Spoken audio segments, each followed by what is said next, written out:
Bom dia a todos. Meu nome é Guilherme, sou chefe do Departamento de Futebol de Combate à Corrupção e às Fraudes. Guilherme de Abreu, Bahia. Eu quero agradecer a presença da imprensa aqui, pois é de fundamental importância para que a gente possa levar para toda a sociedade os fatos que aconteceram, de que forma foram apurados e como que isso aí impactou na vida financeira do nosso Estado. As investigações foram conduzidas pelo Dr. Gabriel Civil, que está aqui ao meu lado, e ele vai passar mais detalhes de como foi. Só isso. Bom dia a todos. Domiciano Monteiro, chefe da divisão de combate à corrupção. Doutor, só um minuto. A gente vai precisar trocar quanto dos microfones? Bom.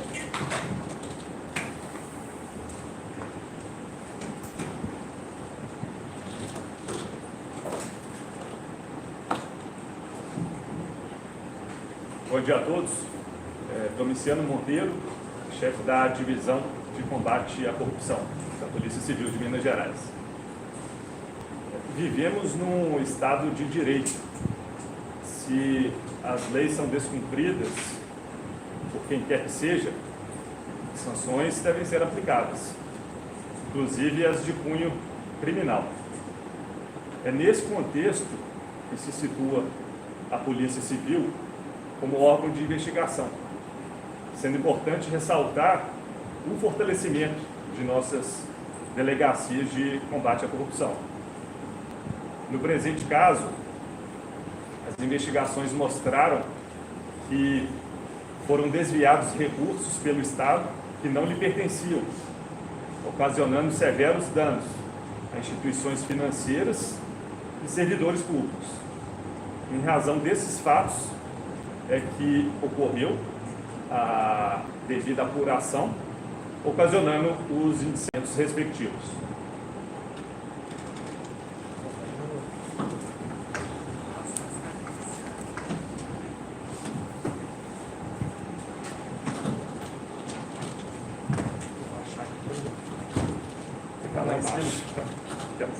Quer trocar a sua cadeira? Não, tranquilo. Melhor, fica aqui. Quer trocar? Vamos trocar a cadeira. Peraí.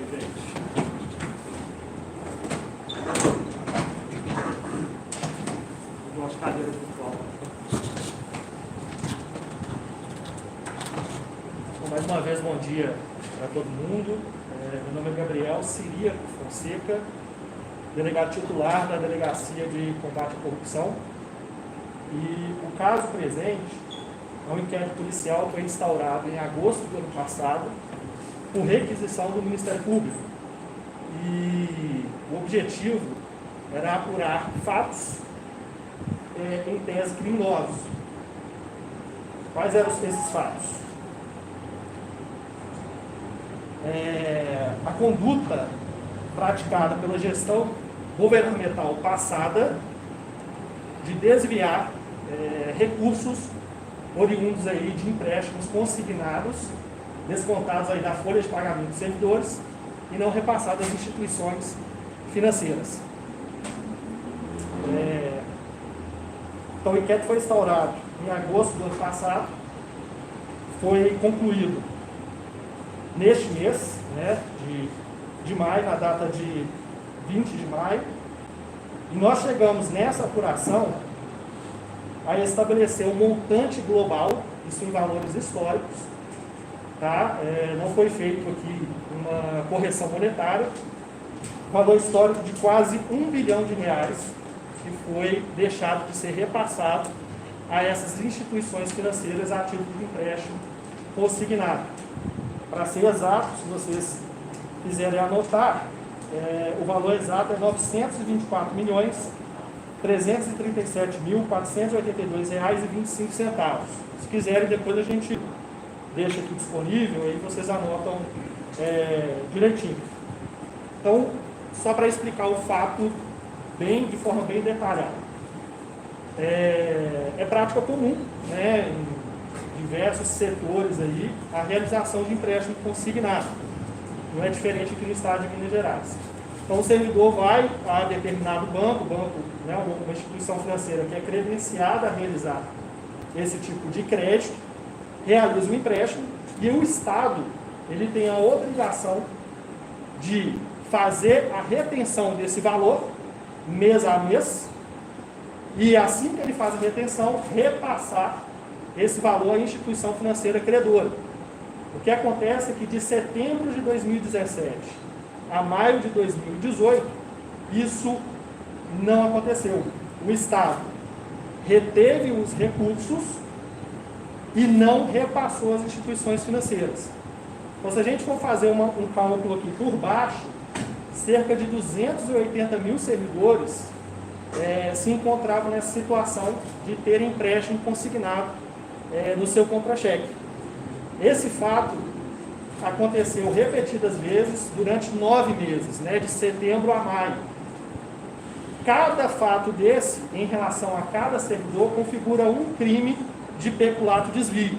Então, se a gente faz uma conta por baixo, são 2.520.000 atos de peculato desvios praticados aí pela gestão governamental anterior.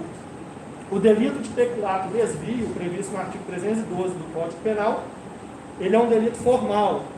Isso nos quer dizer que independe da obtenção da vantagem devida pelo autor do crime a sua configuração. O crime se consuma basicamente pelo desvio, pelo não repasse desses valores para as instituições financeiras.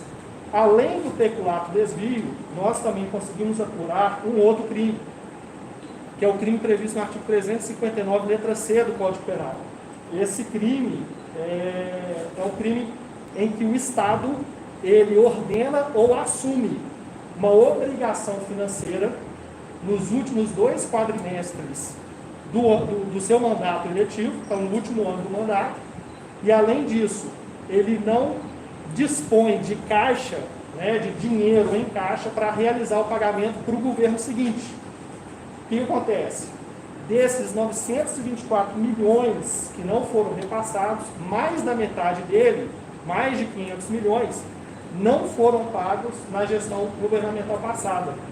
Só foi pago pelo atual governo, no ano de 2019. Então, por esse fato, os autores, aí, os investigados, também incorreram na prática do crime do artigo 359 do Código Penal. Então, basicamente isso que a gente tem para passar dessa investigação, uma investigação que levou cerca de 9 meses. Agradeço o apoio da chefia do departamento, chefia de divisão, a minha equipe, da equipe da Delegacia de Combate à Corrupção, e a gente está à disposição para eventuais perguntas. Pode começar assim. Vocês estão oficiando o ex-governador Fernando e o secretário de Estado de Fazenda José Afonso Bugalho, certo? Sim. Dá para falar qual seria a participação deles, nesse sistema, assim, o ex-governador tinha ciência disso? Você pode explicar um pouco melhor sobre isso? Bom, no curso da operação, ficou constatado, por meio de obtenção de respostas a ofícios, ainda durante a gestão governamental passada, de que os autores tinham ciência, sim, dessa situação. Inclusive, imputaram a falta de repasse à severa crise financeira pela qual o Estado passava naquele período. Mas a gente já tem entendimento aí em decisões judiciais, tanto do Superior Tribunal de Justiça como do Supremo Tribunal Federal, que essa questão envolvendo empréstimo consignado não se trata pura e simplesmente de verba pública, que pode ser afetada por uma crise financeira. A partir do momento que o Estado realiza o pagamento do salário dos servidores públicos, aquela verba ela ganha uma qualidade especial, ela se transforma numa verba particular, porque ela é incorporada ao salário do servidor. Então deixa de ser uma questão pública para uma verba particular, que é o salário. A partir do momento que o Estado desconta isso, retém isso no contra-cheque, tá? Ele está em posse de algo que não lhe pertence mais. E a partir disso ele tem que destinar para a sua origem, que é as instituições financeiras. Quando ele não destina, então ele pratica o crime. Então, imputar isso a uma crise do Estado, basicamente, como a gente chegou aqui à conclusão do nosso relatório, de uma confissão de culpa. E as investigações já apontaram para onde foi esse dinheiro, considerando como o senhor falou, como se fosse uma verba carimbada, né? Como se fosse uma verba que tem uma destinação específica, você sabe para onde foi? Essa questão, igual eu falei anteriormente, qual o destino do desvio dessa verba pública neste inquérito policial não tem relevância. Igual eu te falei, o inquérito ele volta a apurar o peculato desvio, tá? Que se consuma com mero desvio. Eventual destinação para onde foi não é um interesse de investigação deste inquérito, tá bom? O cerne da questão é que os recursos não eram do Estado. Então, a partir do momento em que ele desviou esses recursos de quem de direito, houve a consumação do crime. Como os servidores ficavam prejudicados nessa parte? Uma excelente pergunta. O que acontece? Quando o servidor ele realiza um empréstimo consignado, dependendo do valor que ele pegou lá emprestado, né, até 30% do seu salário, ele ainda tem margem para conseguir novos empréstimos, né? A gente sabe que essa questão de crise, né, afeta a todos, né? Então, os servidores naquela época, às vezes, contraíam mais de um empréstimo. O que acontece? A partir do momento que o Estado, na sua obrigação de reter e repassar os valores, ele não cumpre essa obrigação legal, esses servidores ficariam impedidos de contraírem novos empréstimos. Além disso, como o Estado não estava pagando, né, esse empréstimo consignado, eles não estavam repassando dinheiro para as instituições financeiras, as instituições financeiras começaram a cobrar os servidores. E olha, os servidores já tinham tido o desconto no seu contra-cheque. Então já tinha, por exemplo, vamos supor que o servidor pegou R$1.000. Então já teve o desconto ali dividido de 10 vezes, já teve o desconto de R$100. O Estado não repassou isso para a instituição financeira. A instituição financeira entrava em contato com o servidor e falava, olha, você não pagou. Aí o servidor informava, não, mas já descontou do meu contra-cheque. Não, mas não chegou o dinheiro para mim. Então eu vou te acionar judicialmente para você pagar esse empréstimo. O servidor, então, não realizava o pagamento, porque não tinha dinheiro e, já, em tese, já teria pagado, porque já houve a retenção, e acabava sendo incluído também no sistema de proteção ao crédito, no SPC Sarasa. Então, o servidor é duramente penalizado, né, por essa situação. Além de ter o desconto, ele era constrangido a realizar o pagamento como se fosse um devedor e, às vezes, acionado judicialmente, incluído seu nome aí no SPC Serasa também. Além dos danos aos servidores públicos, é importante dizer também que as próprias instituições financeiras foram lesadas, na medida em que elas forneceram os empréstimos para os servidores e não recebiam a contrapartida. Então, foi um rombo multimilionário, o que levou, inclusive, algumas delas a ingressar com demandas judiciais. Essa até a pergunta que eu fazer. Quais são essas instituições? Tem nomes, quantos foram verificados? Quais chegaram a essa área? Olha, são diversas as instituições financeiras. A gente teve um cuidado na investigação de identificar todas aquelas instituições que têm a autorização do Estado, ou tinham na época, né, de realizar um empréstimo consignado. Então, uma lista aí que gira em torno de 60 a 80 instituições financeiras. Como são várias instituições financeiras, o que nós fizemos no inquérito?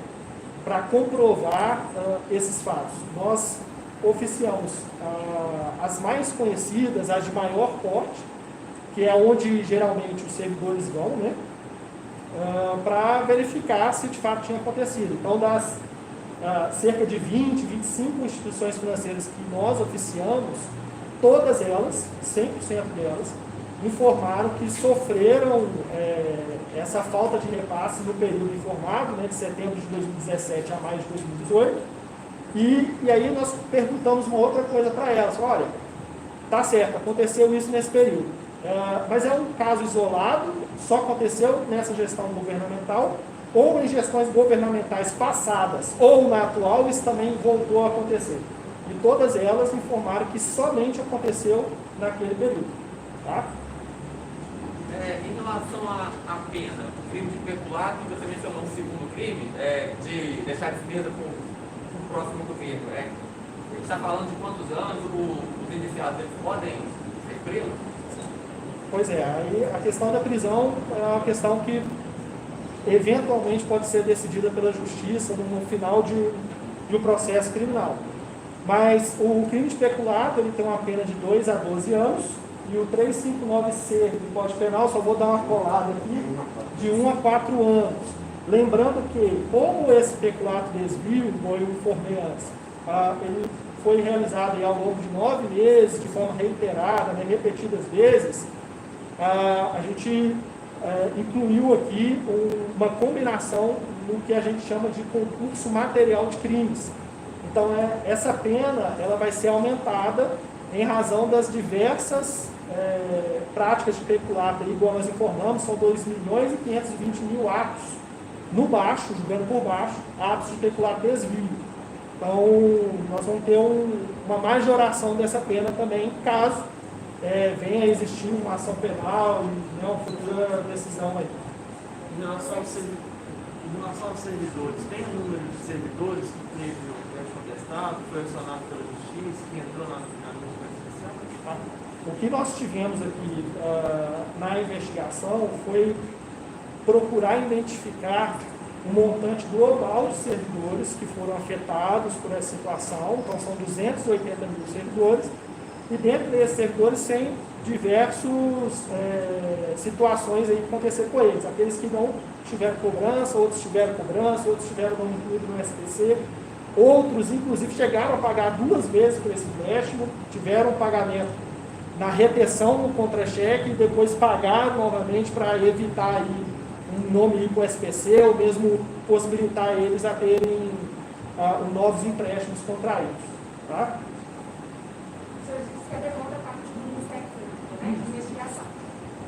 Foram esses servidores que observaram que alguma coisa estava errada, que acionaram o OMB ou foram as instituições bancárias? Embora os servidores eles tenham se organizado, né, através aí das entidades de classe, inclusive foram realizadas audiências públicas no âmbito da Assembleia Legislativa nesse período que os fatos estavam acontecendo, o que impulsionou a investigação, essa investigação, foi uma representação criminal ofertada por uma das instituições financeiras, ainda no ano de 2018, que estava tentando negociar essa regularização dessa dívida com o Estado, não obteve sucesso, então eles ingressaram com essa representação criminal junto ao Ministério Público, isso tramitou lá no Ministério Público e depois veio essa requisição para a instalação de inquérito policial.